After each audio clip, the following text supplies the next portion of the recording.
Rub-a-dub-dub, get your ass in the tub, because it's time for the Bathtub Book Club.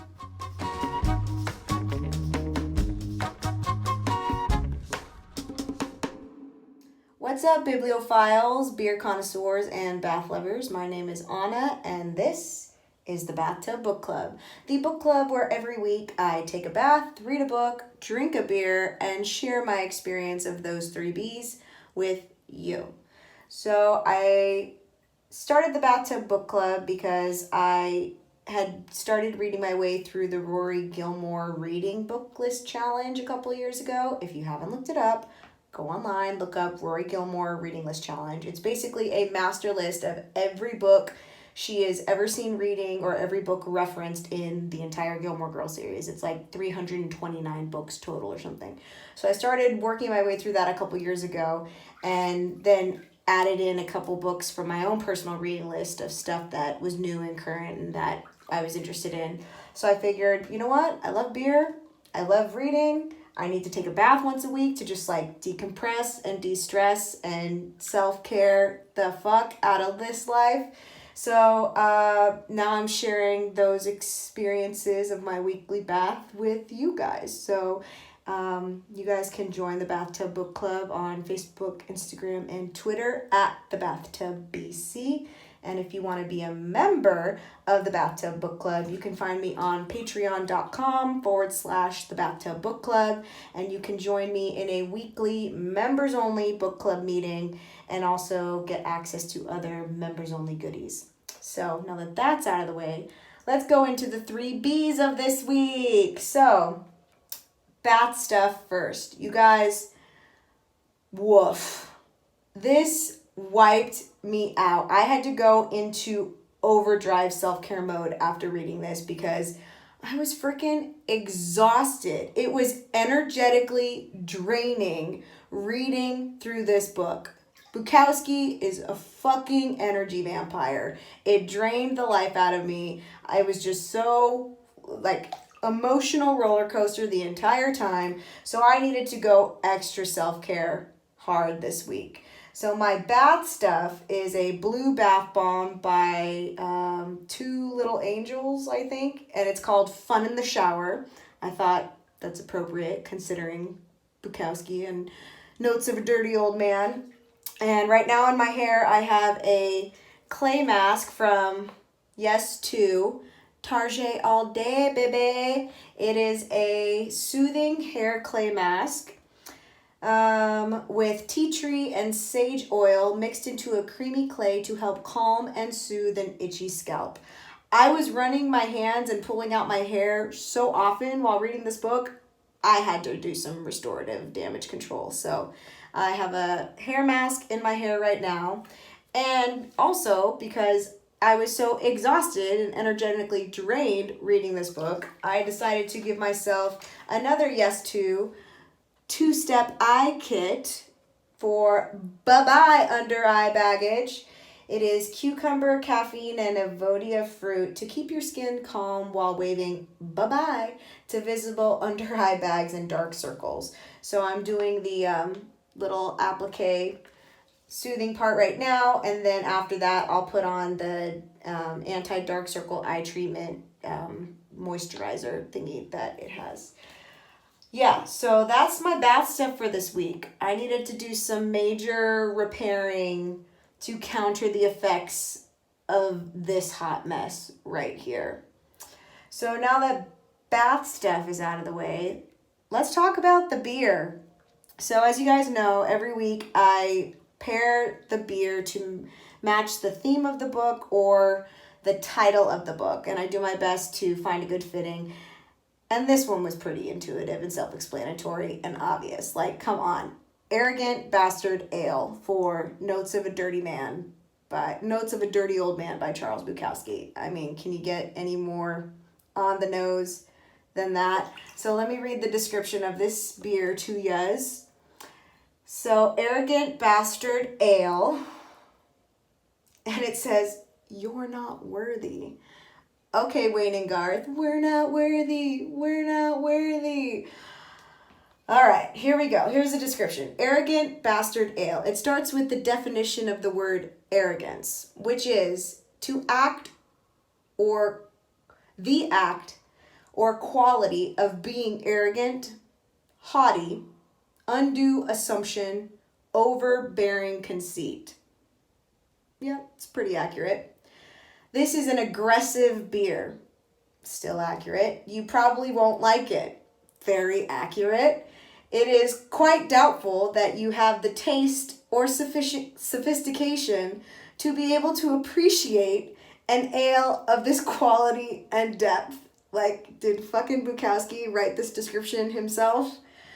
We would suggest that you stick to safer and more familiar territory. Maybe something with a multi-million-dollar ad campaign aimed at convincing you it's made in a little brewery, or one that implies that their tasteless fizzy yellow beer will give you more sex appeal. Perhaps you think multi-million-dollar ad campaigns make a beer taste better. Perhaps you're mouthing your words as you read this. We believe that pandering to the lowest common denominator represents the height of tyranny, a virtual form of keeping the consumer barefoot and stupid.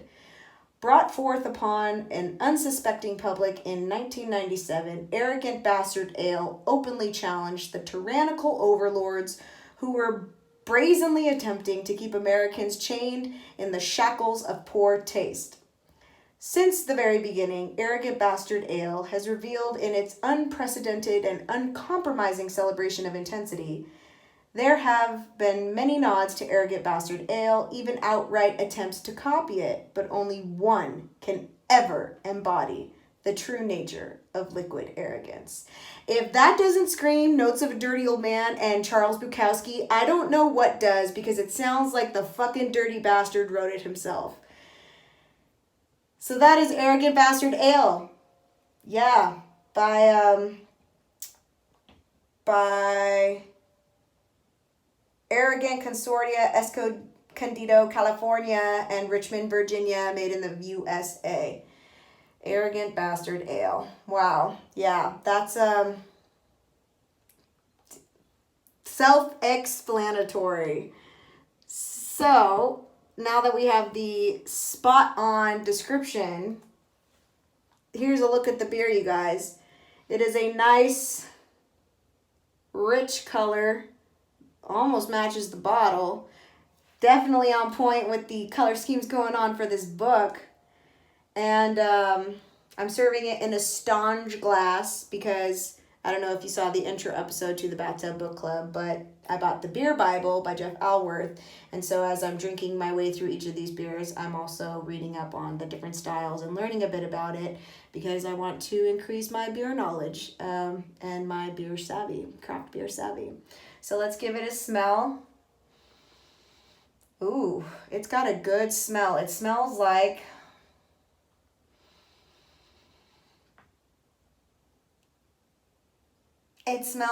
a barrel of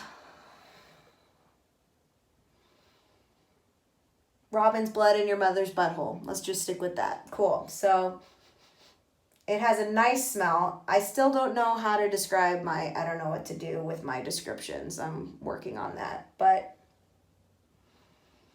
it almost smells, I want to say barley wine. Maybe I just really want a barley wine. Really like barley wines. But it smells that bready kind of smell.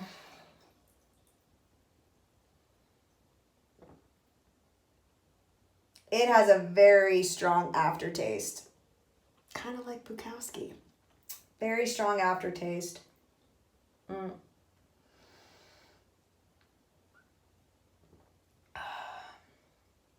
Yeah, it leaves a bitter taste in your mouth. On that note, let's dive into the book of the week, shall we? So the book for this week is Notes of a Dirty Old Man by Charles Bukowski. And if the beer description, the beer name, Arrogant Bastard Ale, didn't give you any indication yet, this book is filthy. Fucking filthy on so many levels. On a visceral, literal, basal, primal level filthy, vulgar and crass and graphic, but also filthy on like a moral level, just completely twisted, corrupt, and not even corrupt, just twisted and loose, and like no moral compass, no morals whatsoever. And then it's filthy on like the philosophical and the spiritual kind of level, where it just like it's so seductive that it just like corrupts your sensibilities, because he makes seeming, or he makes being an unapologetic, arrogant bastard seem appealing. He points out the injustices and the lies and the untruths of society, of the world, which you can't help but agree with. But then he goes to just like trolling around and cruising for chicks and treating women like garbage and associating with these lowlifes who do these just seedy, disgusting, despicable things. And you're just sitting there like, how it's a mind fuck. It is a mind fuck. And I knew it was going to fuck me up. I knew it. I absolutely knew it, because I have like quotes from Bukowski's work, or quotes from his life, whatever, stuffed quotables that Bukowski has said, saved on different Pinterest boards. And when you take a snippet of it out of context of the rest of what he's saying, it sounds like, wow, that's actually very thought-provoking, or that's true. Or that's inspiring, or I relate to that. But then when you put it in the whole context of the package of who he is as a person, I kind of felt gross about myself, because it's like, how can I agree with this narcissistic, dirty old man? Like, how can I see eye to eye with this person who lives a life that is just so unfathomable to me? And it was a trip. It was a fucking trip. Losing my fucking mind. All right, I need a drink.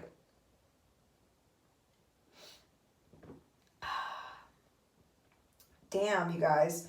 Like, he starts the book with it's basically a series of all these little vignettes, these little, stories from his life.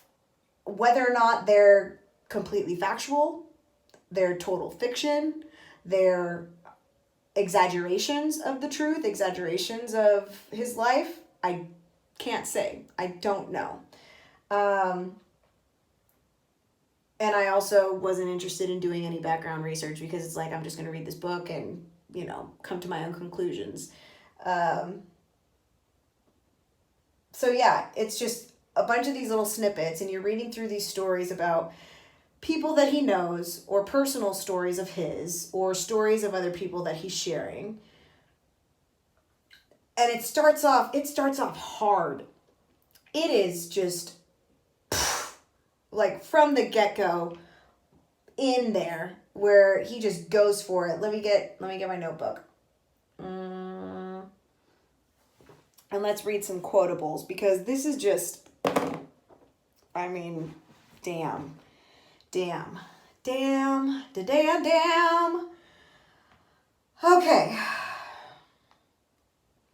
Okay, here we go. So he starts the book off on a great start. He starts a drunken fight because he thinks he's getting cheated out of money at a poker game, and it turns out he was the one hoarding cash. So he's starting drama, starting shit, but he was the one behind it to begin with. So it's like, cool, we're getting a good opening impression of your character here. Trashing rooms, skipping out on the rent, just like a drifter, drifting in and out of these lives, looking for something. Like, what the fuck is he looking for? What is he looking for? Like, I don't want to jump too far ahead, because I need to get through this and I need to keep it together. But the end is very revealing, and just stay focused. Okay. So he assaults a guy. He's staying in a whorehouse.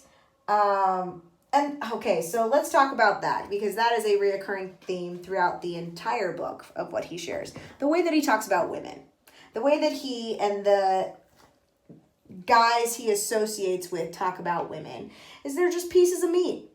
They have no respect for them. They have no compassion or empathy towards them. They call them crazy broads. They call them whores. They call them cunts. They call them all these horrible names. And they just see them as holes that they get to stick themselves in. That is a very honest appraisal of his perspective of women. Like, he just sees them as holes that he gets to insert himself into. And they're just there to help him pass the time in his miserable life because he doesn't know what else to do. And so the way that he and the guys that he associates with talk about women, it was just disgusting. That was the part of me for basically the first half of the book where I was just like, you're a son of a bitch. You're a dirty old man. You're an arrogant bastard. You're a narcissistic, lost boy from the 60s. How is that any different than the lost fuckboys that are trolling around in 2019? It's like the same thing. All these beatnik writers, Bukowski, Kerouac, Thompson, they all like romanticize this life because back then they have these personalities, and they created these personalities based on things that happened to them in their childhood, just like any human does, right? But then they romanticize that personality, that dirty old manhood, by writing about it. And then a new generation of young boys who maybe have the similar rough background and not very loving or welcoming home life, they romanticize and idolize these writers as gods, and they adopt their ideals and their perspectives about women in the world and being what it means to be a man. And it's like, I knew reading this book, it was going to be a trigger. It was going to be triggering as fuck, because everything in that book reminded me of the narcissist that I had to run in for the better part of 3 years. And I was so inexperienced when it came to dating. This was in my mid-20s. I was so inexperienced when it came to dating. I was naive. I was rosy-eyed. I had a I'll be honest, I had a very naive, and I don't even want to say naive because I was intelligent. I wasn't stupid, but I was just inexperienced when it came to dating, relationships, and love, even at 25.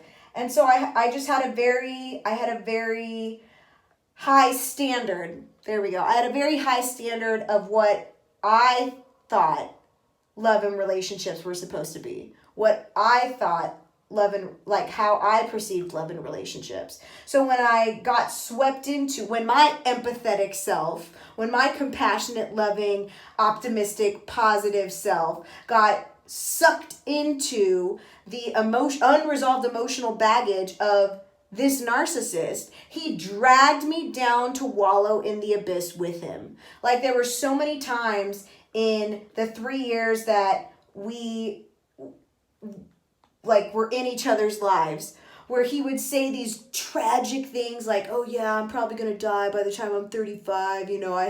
I may have this inherited disease that, may kill me. And I'm like, well, have you ever been diagnosed for this thing? He's like, no, I can't. I have to wait until after I'm 30 to get diagnosed or tested for it. And so I'm just sitting there thinking, so you're predetermining and dooming yourself to a possible future and outcome based on a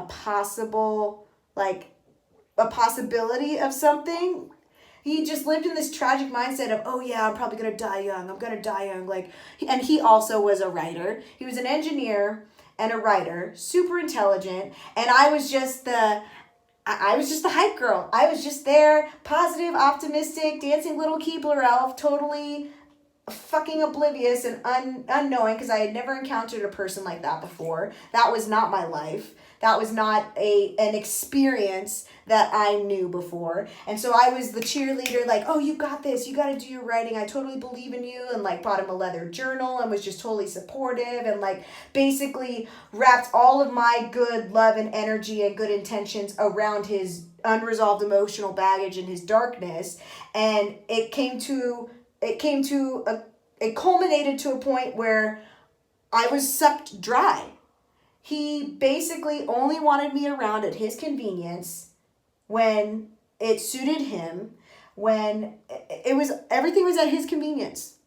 Like the stuff that Bukowski talked about doing to women in this book, like ignoring them or not returning their calls or not returning their letters, like his ex-wife Mary or Maggie, like not returning her letters, rather than being an adult and saying, hey, I'm really happy for you. I think it's best for me that we don't communicate anymore. Communicating like an adult, he just ignores her, and that just causes her to like write to him even more and more and more because of this whole like attachment energy, like anxious and avoidant attachment styles. That's another great book if you guys haven't like heard of it before. It's called Attached.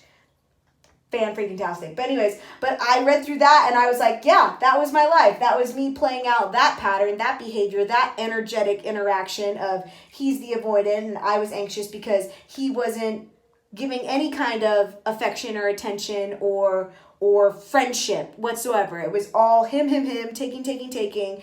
And it brought me down to a dark place where I lost all self-respect and all self-worth and all self-esteem, and I hated myself.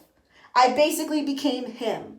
I hated myself. I loathed myself because he was constantly putting the kibosh on everything that I loved about myself, everything that made me feel good about myself, everything that brought me any joy or purpose. And so reading through this bullshit that Bukowski writes about, it's like, yeah, this is the same fucking thing, same fucking pattern, same energy repeating itself generations later, because they aren't teaching, because this generation, his generation, they didn't have the tools, or they weren't in the mindset or have the cultural openness and acceptingness of things like therapy or counseling or self-help, but it was all, nope, you just drink it back, you have a beer, you chug a brewski, and you go to the game, and you play your poker, or you go to the racetrack, and you just escape and avoid and drown everything out. You don't talk about it. And here we are, like 40, 50 years later, going through another huge awakening, big shit happening. It's more socially acceptable to fucking go to therapy, to deal with your unresolved childhood wounds of how your parents were total trash and abused you and were violent towards you, and that led you down this kind of isolated, misfit path in life of not ever feeling accepted or ever feeling appreciated or praised for your accomplishments, feeling like you were just a garbage person. And then you adopted this personality of becoming a garbage person as a result of that. So it's like these guys, that dude that I had the misfortune of wasting 3 years of my life with, is playing out the same fucking patterns. And I don't know where he is now. Like, I don't know. It's been 2 fucking years since I walked away from that situation. Cold turkey. So hopefully he's on a better path. Hopefully he's not playing out these same fucking like decades old, centuries old, eons old patterns of self-deprivation and or self-deprecation and self-loathing and being the tortured artist and romanticizing that way of living. Like, fuck. Like, this book basically, time to take these off. Ugh. This book is like a blueprint for any lost fuckboys going forward. It's a blueprint for them. If they feel like because they're going to, like, right? Everything is experience. We connect with and relate to people who mirror our own experience because they make us feel seen and heard and understood, right? So all the lost fuckboys who grew up in these unhappy homes or were mistreated or whatever their thing happens to be, like Bukowski, they're going to relate to that. They're going to relate to being drifters and wandering around and just scamming people and being delinquents and just being hurt and broken and wanting a woman just to be there to meet their needs. And it's like, dude, that's okay for a while, but once you're past the age of 30, I'll give you 35. Once you're past the age of 35, that's not acceptable anymore. Like at some point, there has to be something in your life that changes your trajectory. There has to be someone in your life who comes in and says, hey, it doesn't have to be this way. And it's your choice now whether you want it to continue this way or not. Or if you want to take some responsibility, accountability for yourself. Like, be responsible for yourself. You are an adult. You can learn these tools to change the trajectory of your life. It doesn't have to be this way. You don't have to end up at the end of a freaking book leaving one chick, calling her a crazy broad, and then picking up another chick later that night, and then just living this vagabond life of the nomad, of the tortured artist, of just being an alcoholic and drinking and smoking and doing drugs and picking up on women all the time, and then having nothing to show for your life. It doesn't have to fucking be this way. So reading this book, if you haven't noticed from the freaking rant that just ensued already, it was a trigger. It was a fucking trigger because it gets old, you guys. It gets old after a while. When I was 25 and first met the freaking Bukowski of, 2014 at the time? Met 2014 Bukowski. I thought that was so sexy and I thought it was so dangerous and edgy. And I was just like, me and my inexperienced, naive, like underdeveloped young woman self thought that, also who had been bred and conditioned to believe the patriarchy, blah, blah, blah, blah, blah, that men are all this bullshit, right? I thought that was so sexy, and I thought that was so interesting and edgy and mysterious and cool, and I wanted a part of that because it was exciting and it was seductive. It's seductive. Like, the way that he writes about himself is so seductive. It draws you in, and there are many stories that he shares in this book where you just get aroused as fuck because it's dirty and it's vile and it's inappropriate and you kind of feel bad, but like dangerous bad, and it's good, right? It's he makes his character seem cool. He makes his character seem cool, and that's the dangerous part. Because to a young boy who, so let's put it that way. So to a young boy or even a young girl, a young person who does not yet know themselves, who has not yet gone through whatever experiences they need to go through to see what their patterns are, see what their just down pitfalls are, their flaws, or the things that lead them into dangerous or unhealthy situations, unhealthy behaviors. They're going to think that's so cool. And they're going to want to be like that. They're going to idolize it. They're going to romanticize it. They're going to want to embody and, what's the word for copy? They're going to want to, damn it. Maybe if I drink, I'll think of it.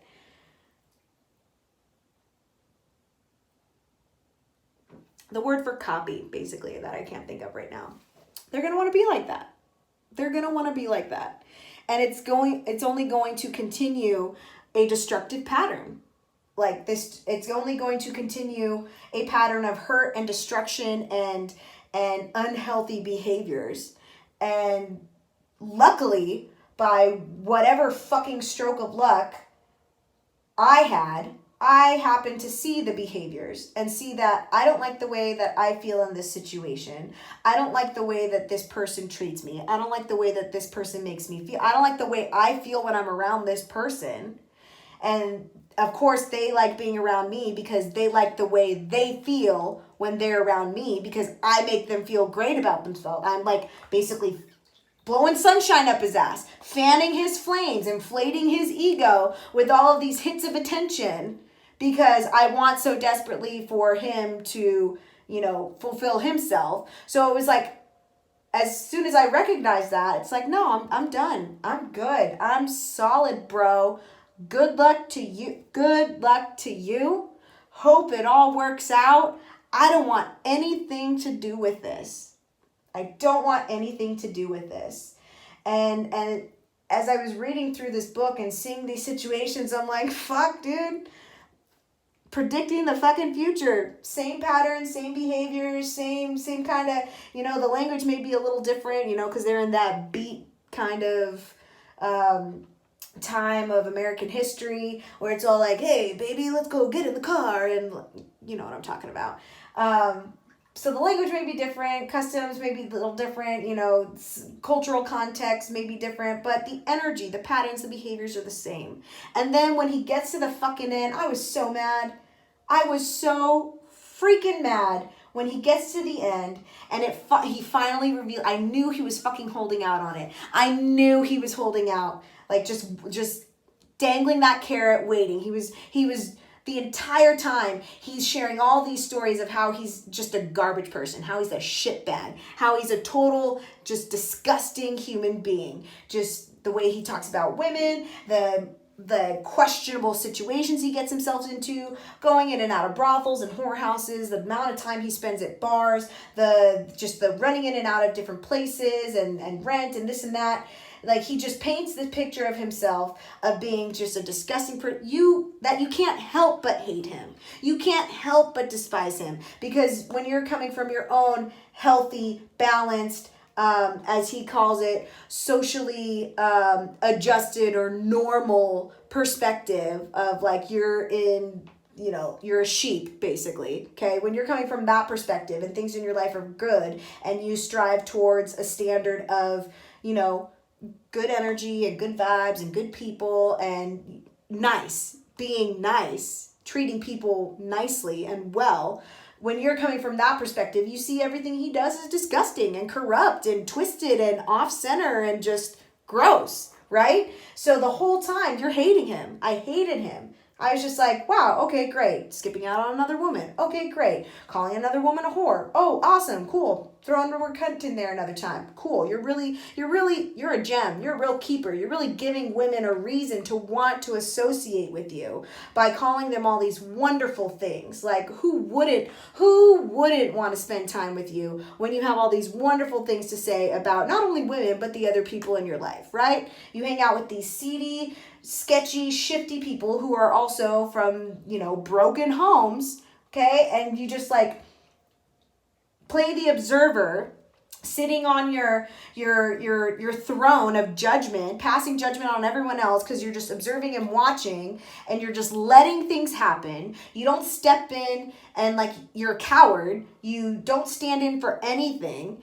Cool, right? So he's really painting this picture. He's a coward, he's a bastard, he's a dirty old man, and then fucking at the fucking end of the book, he throws in that rose of his fucking family history and his childhood, and any empath, if you have any compassion, any kind of forgiveness, any intuition or perception, you can't help but feel for him.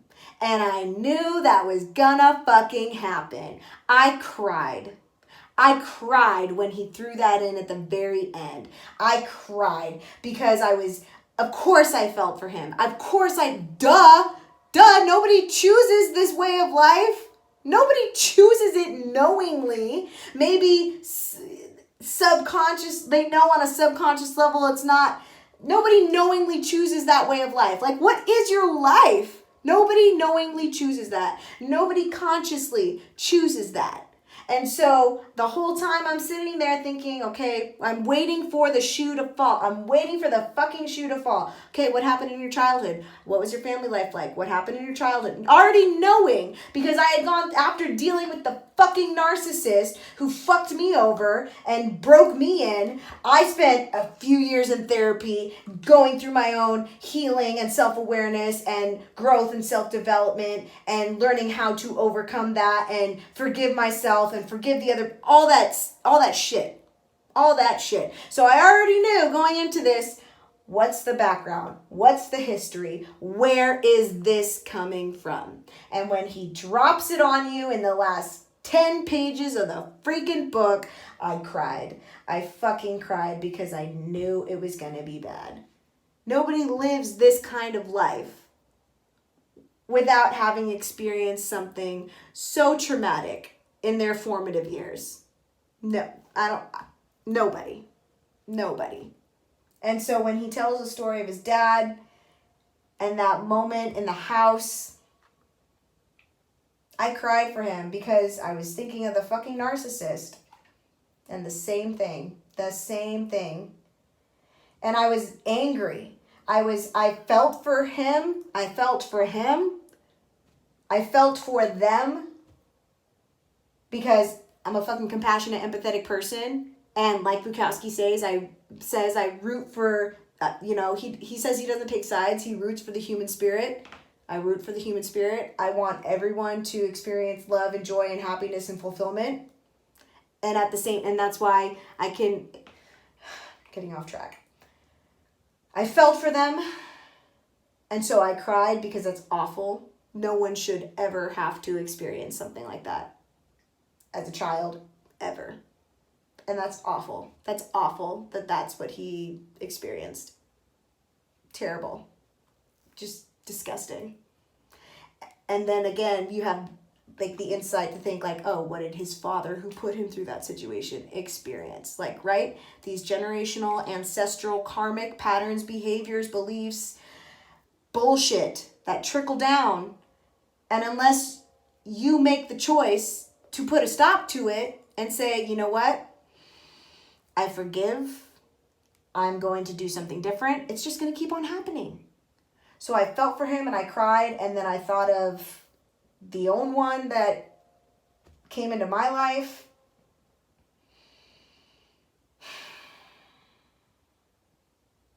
And I cried and I was angry and I forgave. It was cathartic. You know, at one point in my experience with my dirty old man, even though we were the same age, he got a dog. And that was a trigger point for me. Because as soon as he got this dog, he was so happy. And I was happy for him. Dogs are great. Who doesn't love dogs? But the way that he treated that dog was better than he ever treated me. He was affectionate and attentive and patient and understanding and compassionate and loving. He fussed over this dog. And towards the end, in the heat of an argument, when I was emotional, I asked him, why is it that you can be all of these things towards your dog, but you can't extend that same loving energy towards me? And you want to know what his response was?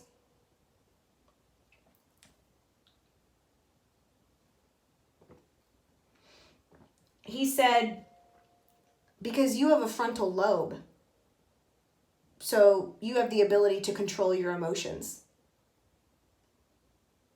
Yeah. That was the frozen man's response. That was his response. Logic aside, let's put the logic aside. Okay, yeah, he's right. I do have a frontal lobe. Humans have frontal lobes, which is what separates us from the animals. We have the ability to be discerning and critical thinking and judgment and insight and all this stuff. We can control our emotions. But that doesn't mean that you get to dismiss or belittle my emotions. It means that we are more capable of processing and communicating and feeling our emotions.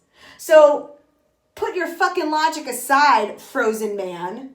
Put your fucking logic aside, robot, and show some empathy for this woman who, for some reason, in her naive, rosy-eyed mind, sees you as the shit and thinks the best of you and wants the best of you and loves you.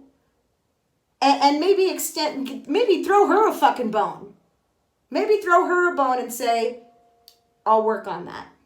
But no, that frozen men, Narcissists, dirty old men, unfortunately don't have that ability. They don't have that part of their frontal lobe because of all the unresolved traumatic emotional baggage that they experienced at whatever point in their lives that turned them into, as Bukowski calls himself, frozen men. Frozen men, where they're just there. They're just there. Like, that's the best way to describe it. They're just there. So, notes of a dirty old man.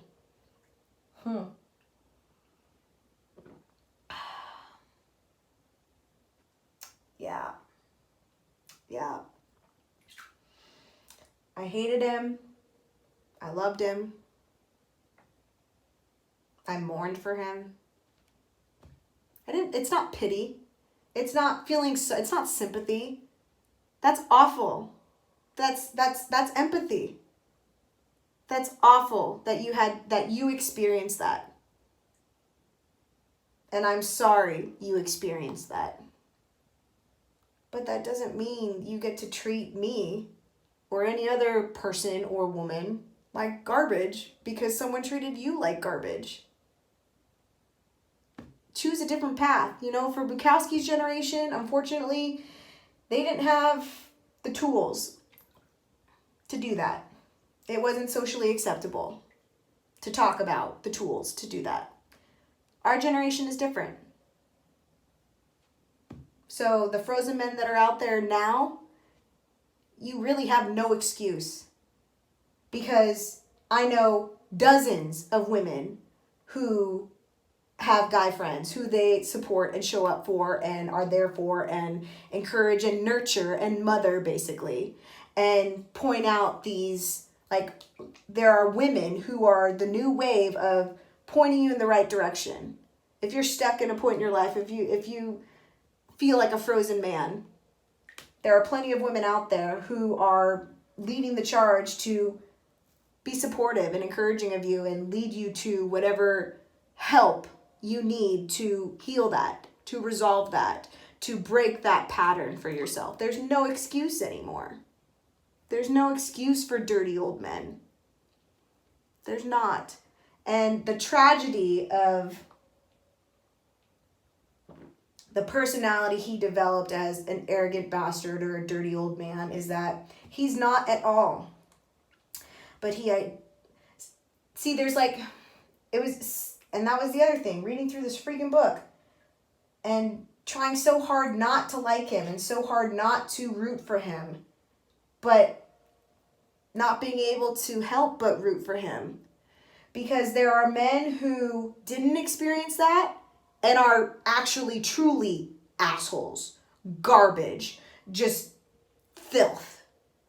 Men who had these beautiful trust fund, just rosy, peppered lives, catered to completely, and were just lovey, like fucking Dudleys from Harry Potter. Fucking Dudleys, okay? Those are the true dirty old garbage men who were just so inflated and so loved and so fluffed up their whole lives and given everything and afforded every opportunity and life has always been grand. Like, Bukowski writes from a place of grief and destruction and the stuff that he writes about with the vignettes of the dude trying to pay the bills and creditors calling him and the accountants calling him and all of these companies, electricity, whatever it is. I've been there. I'm still a little bit there. I've been there. I get that part of life where where you see the machine and the beast for what it is and you don't want any part of it, but you don't really have a choice. You want to get somewhere, you got to pay a car. You got to buy the car insurance. You got to pay for the gas. You got to go in and drop $300, $400, $500 on a freaking car maintenance. You got to put those new tires on your car unless you want to die. All these fucking stupid, shitty things. Health insurance. Let's talk about health insurance for a second. Oh yeah, you want to go in and you want to get the cyst on your fucking badge checked out. Oh, but you don't have health insurance, and so you got to bounce around to different clinics and try to find an available appointment within a reasonable time because you're in pain and you need to be treated, but the earliest available appointment is 2 months from now. Yeah, cool. Why wouldn't you self-treat and just do it yourself or cut the damn thing out yourself. Whatever it happens to be. It's like, he sees life clearly. He has that clarity. He has that outsider's perspective. But at the same time, it's like, fuck, man. It's a love-hate relationship. It's a love-hate relationship. Let me see if I can get some quotables.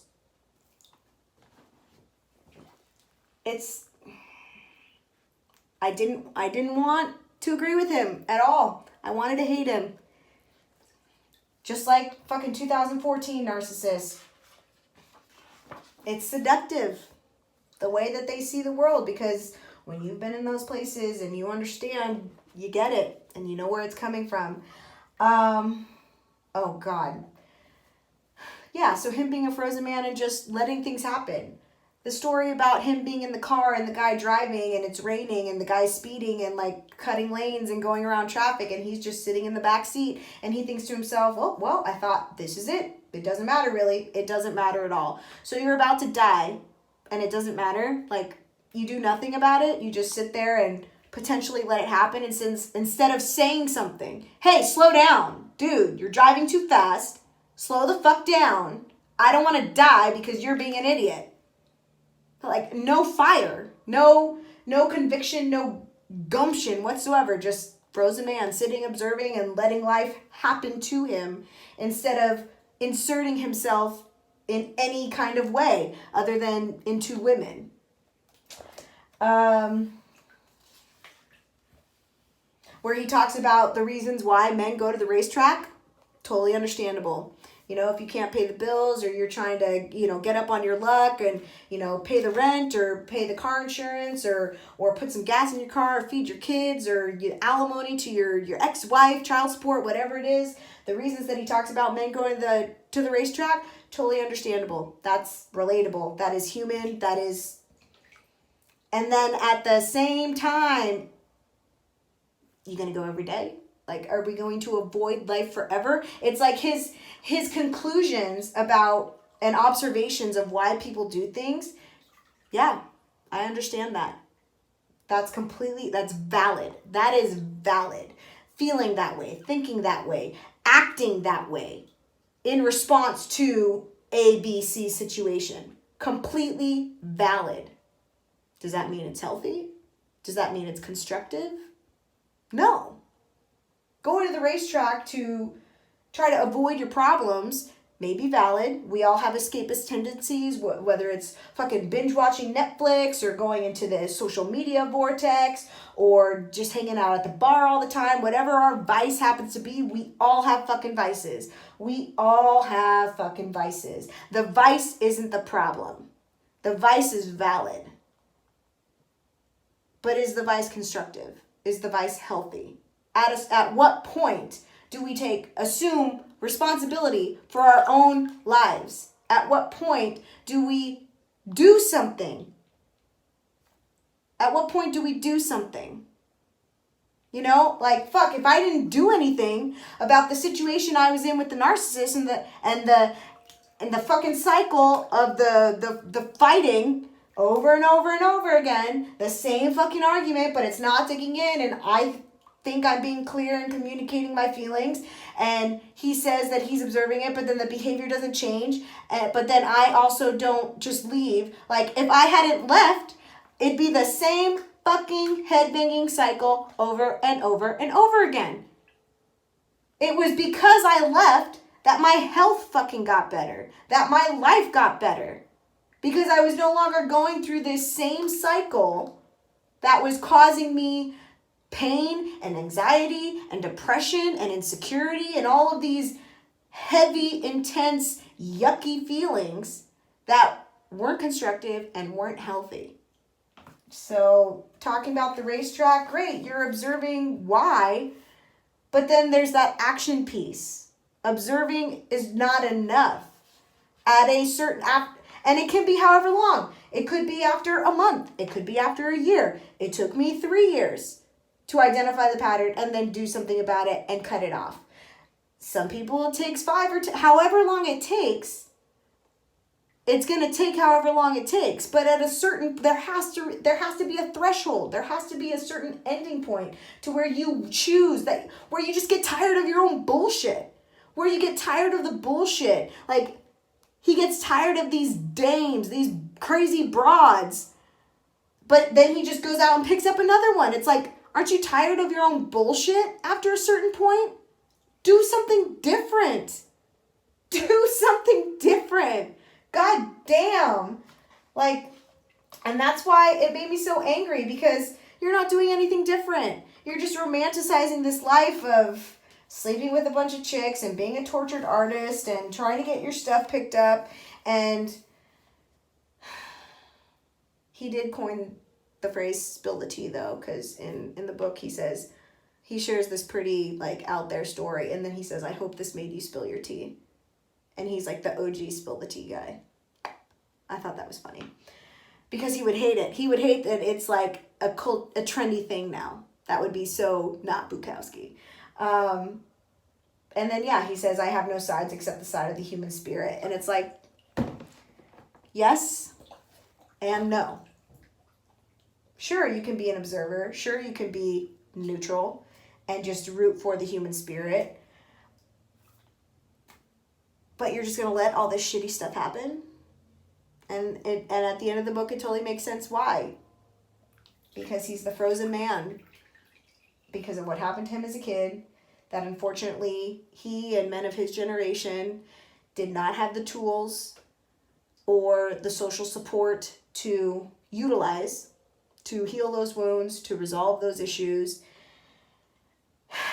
And as a still single woman in 2019 who spent the better part of her 20s dealing and running into and having the misfortune of learning about these narcissistic lost fuck boys who piggyback off of this way of life and idolize it and romanticize it and see themselves as, you know, tortured artists, whatever else. As a single woman who has had those experiences, it's like, wow, I'm going to be single for a while, because I'm either going to, like, meet a much older man who has done his inner work and resolved his emotional baggage and healed his inner wounds and is in a place where he's ready to offer something in a relationship other than just taking and taking and taking and seeing me as his mother.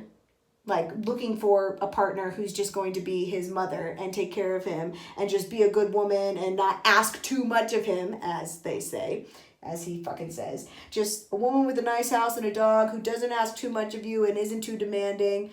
It's like, wow, okay. So either I'm going to meet that much older man, or my freaking future potential partner is not even of age yet, is maybe a young, spry, pre or post 21-year-old, at which point he's still a boy, and I don't want him because he's got to go through his crusades and his escapades and get all that out of his system before I even want to touch him with a 10-foot pole. So it's a great time to be alive as a single woman who managed to make it past 25 without getting married or knocked up or divorced or anything else. So good times, guys. Good times. Right, so that was all of the baggage that was churned up by Notes of a Dirty Old Man by Charles Bukowski. If you guys want to read the book, I highly recommend it. Prepare yourselves and gird your fucking loins, because it's going to be one hell of a ride.